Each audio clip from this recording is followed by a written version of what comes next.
Hello there and welcome to today's video. Today we're going to be looking at 2024 election part 2.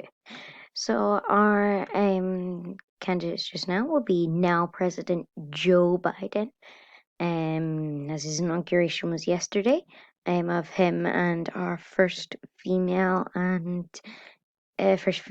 African American, Asian American vice president. So let's say he becomes or decides to run again and wins the nomination. And for the Republicans, let's say former President Mike Pence, we're going to have a look at a scenario if he wins the nomination. And we're going to now look at some new candidates that are added to the GOP and potential candidates. We have Mike Lindell, who's the CEO of My Pillow in corporate, and the former Secretary of State former Secretary of State Condoleezza Rice from California, who was under the Bush administration. Now we're going to have a look at the actual map and the sole Democrat states. So I definitely say all of the West Coast would stay to the Democrats, and I'd also say Colorado, New Mexico, and Hawaii, again, all staying to the Democrats. And of course, all of the Northeast, with the exception of Maine 2nd District in New Hampshire. This would now give Joe Biden, this would now give Joe Biden 210 electoral votes. So now we're going to look at the solid Republican states. So I'm going to say, of course, both of the Dakotas. Oh, not Montana yet. So, of course, Idaho, Wyoming. And, this after we've got the solid Republican states, this would put the GOP at 75 electoral votes. It's quite a lot, but it's not quite a lot, but we're going to now look at the likely Democratic states. So Nevada, I'd say likely Democratic state, along with Minnesota and New Hampshire, I'd say would be likely Democratic states for 2024. So this would give Joe Biden, and Maine 2nd District. So we have Joe Biden 230 electoral votes. So I'm going to look at the likely Republican states. I'd say Montana, Kansas, Missouri, South Carolina, and Utah, and Alaska. So this would give GP 113 electoral votes after that. So I'm going to have a look at the leaning Democratic states. I'd say would be Arizona, because it went to Joe Biden in 2020, and Maricopa County is the fastest growing county in the US. So I'd say those would be leaning Democratic states. And I'd say the same for Georgia. Went to Joe Biden in 2020, and I think he'd be able to get it again. And I'd also say the same for the Rust Belt. I'd say they would be leaning Democratic states. I think Joe Biden would still be able to carry them. So I'm going to have a look at the leaning Republican states. I'd say Texas would be a leaning Republican state, along with Indiana, I'd say would be a leaning Republican state. So we're going to have a look at the tilt Democratic states. I would say that Ohio and Iowa would be tilt Democratic states. I think that Joe Biden would be able to carry both of these states if he decided to run again. And I think he'd be able to keep both of them. And I'd say the same for Maine 2nd District. I think that he'd be able to get that, as it went to Obama in 2008 in 2012. So now I'd say the exact same thing for North Carolina. It went to Trump in 2016 and 2020, and went to the Republicans in 2012. But I do really think that Joe Biden would be able to bring out huge minority and middle class support. So I think he'd be able to win North Carolina, and for the exact same reason, I think he'd be able to win Florida. So this would give Joe Biden 373 electoral votes to Mike Pence's 165. So now we're going to have a look at our next scenario. So for this one, we are going to see the scenario if Julian Castro were to win the nomination in 2024, and we're gonna have a look if he was against Chris Christie, who's the former governor of New Jersey. So let's straight into this. Tries the solid Democratic states. So again, all of the West Coast, including Hawaii and um, New Mexico. I'd also say the same with um, Illinois and all of the Northeast. And so yeah, of course, all the Northeast, except for New Jersey. I'll leave New Jersey and actually Connecticut. I'll leave both of them as a toss-up so far.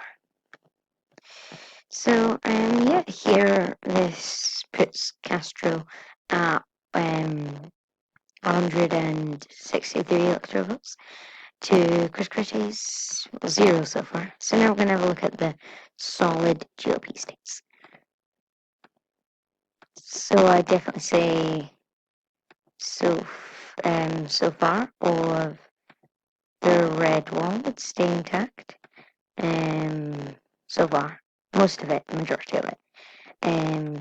So yeah, I think Chris Christie would be able to do quite well in South, even though he's more of a moderate candidate. But yeah, so far this would give Chris Christie 97 electorals to Julian Castro's 163. So then we're going to have a look at the likely Democratic states. So I'd say Nevada, because there's a strong Latino population there. I think he'd be able to bring out a lot of that spot. Virginia, I'd say would be a likely Democratic state. And Colorado, likely Democratic state, just because it's voted for Joe Biden quite a bit in 2020. So yeah. So now we're going to look at the likely Republican states. I'd say Montana be a likely Republican state. Same with Alaska, likely Republican state. Indiana be a likely Republican state. And New Jersey. I think New Jersey would vote for Chris Christie, and yeah, I think he'd be able to carry that over Julian Castro. And I forgot to make. So yeah. So now we're gonna have a look at the leaning Democratic states. So I'd say leaning Democrat would be Arizona. I think he'd be able to carry Arizona. And I think he'd, after 2020, be able to carry Florida as well. I think he'd be able to carry Florida because of a strong Latino population there. And I think he'd just be able to connect those voters. So yeah, and Minnesota, I'd say, would be a leaning Democrat state. So now we're going to have a look at the leaning Republican states. So I'd say Nebraska's second district, just because I think Chris Christie is a more moderate candidate and be able to do a lot better there. And I'd say the same with Georgia, because they used to their vote for traditional Republicans, and the same with South Carolina. And I'd say the exact same for North Carolina. All of them, I think, could be leaning Republican states, and I'd say the same with New Jersey. I mean, New Hampshire. I think he'd be able to do really well there, and I think he'd also be able to carry Connecticut as well. I think he'd do really well in the Northeast, and I'd say the exact same for Maine's second district. I think Chris Christie would be able to carry that. So now we're going to have a look at the tilt Democratic states. So I'd say Texas would, for the first time ever, be a tilt Democratic state. Julian Castro's home state. I think he'd be able to bring out quite a lot of support there. But I think they're the exact same.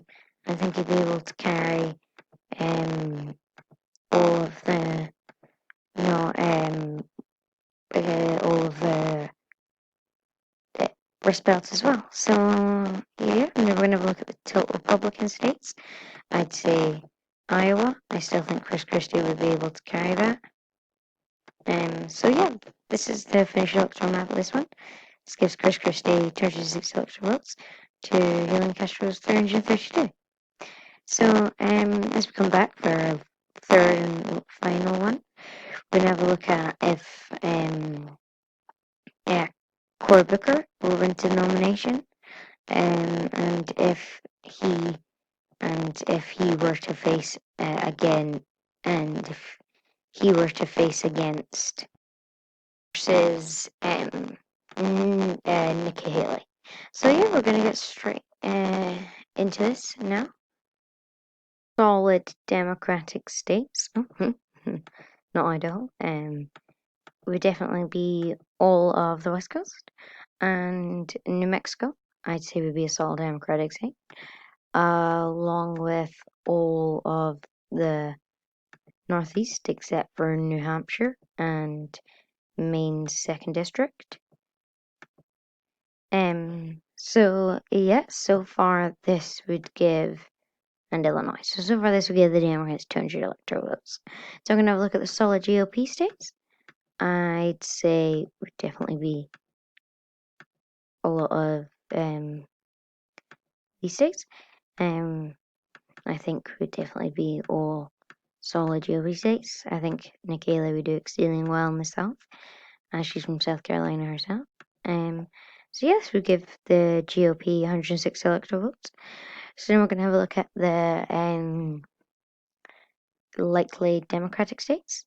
I would say the likely Democratic states are Nevada. I think that would be a likely Democratic state, and Colorado. So now we're going to look at the likely Republican. I'd say Montana, Texas, Alaska, Indiana, and yeah, Maine second district.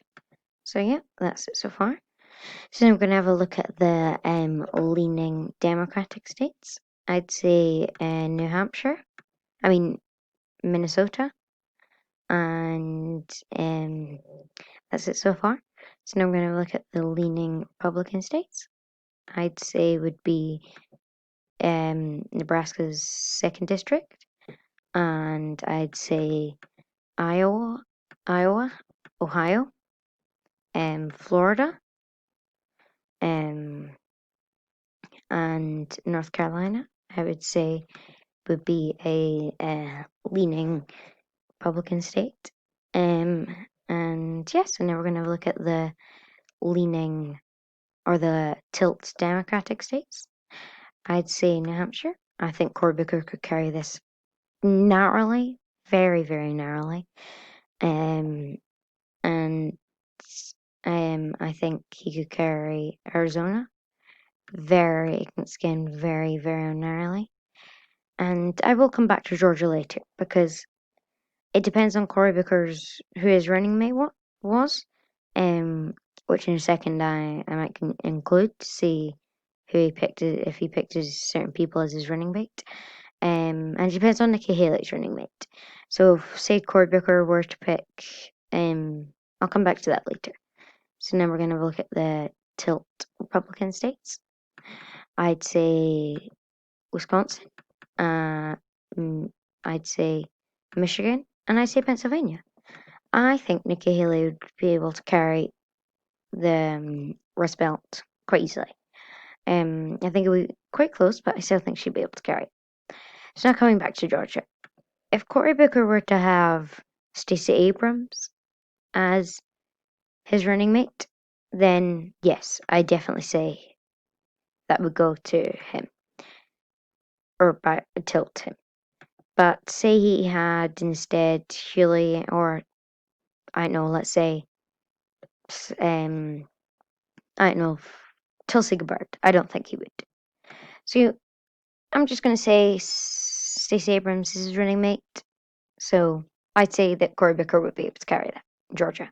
So thank you for watching this video today, and yeah, so stay tuned for more.